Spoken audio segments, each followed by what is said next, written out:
Hi everyone, welcome to Lizzie's Little Library and the Newbery Project. Today's book is the 2007 winner called The Higher Power of Lucky. It was written by Susan Patron, a Los Angeles-based librarian. And call me cynical, but I immediately wondered if she was on the selection committee herself or if her coworkers were. Our story begins with Lucky, a little girl who's 10 and a half years old. She is eavesdropping on an anonymous meeting. She often listens outside of Gamblers Anonymous, Smokers Anonymous, Alcoholics, all the different anonymous meetings. She goes to them and tidies up after, tells herself this is a job. She lives in a tiny trailer with her dog HMS Beagle.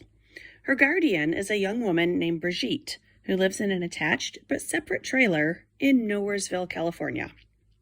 Lucky always hears these meetings mention a higher power, and she wants that for herself. When Lucky was 8, her mom went outside after a storm and stepped on a downed power line and was killed. Her ex-husband, Lucky's dad, called his second ex-wife in France and asked her to become Lucky's guardian. Shockingly, she agreed to it and moved to Hardpan, California, population 43. Lucky worries that Brigitte will leave because the California deserts have snakes and bugs, and the checks that Lucky's dad sends are never enough money. One day, Lucky sees Brigitte's suitcase and passport and jumps to the conclusion that she's returning to France. So Lucky decides to run away. The ending seems super obvious at this point. And reaching this point in the book, I actually wound up going on vacation and didn't pick up the book for another 6 weeks. Thank goodness I take notes as I read these because I would have completely forgotten everything. Lucky makes plans to run away immediately when she sees Brigitte completing an online course in restaurant management. While she's at school that day, the principal dismisses the children early to get home before an approaching dust storm. So, of course, Lucky decides this is a sign that today is the day to run away. And I know I'm older than the target audience, but what kids would read this and be inspired by Lucky? I have never lived through a dust storm, but even at 10 years old, I would know that is not the time to run away.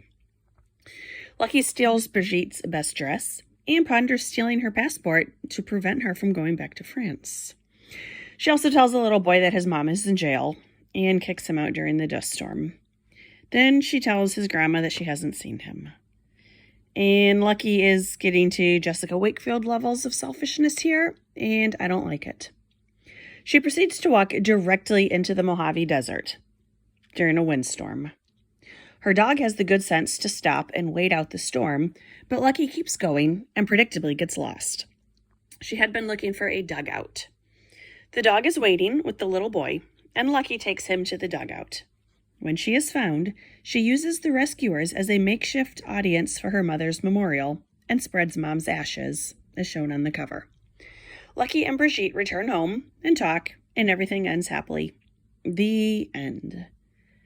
I didn't really much like this book, primarily because I didn't like Lucky. I know she's only 10, but she was incredibly selfish and could have prevented a lot of problems by just talking to people.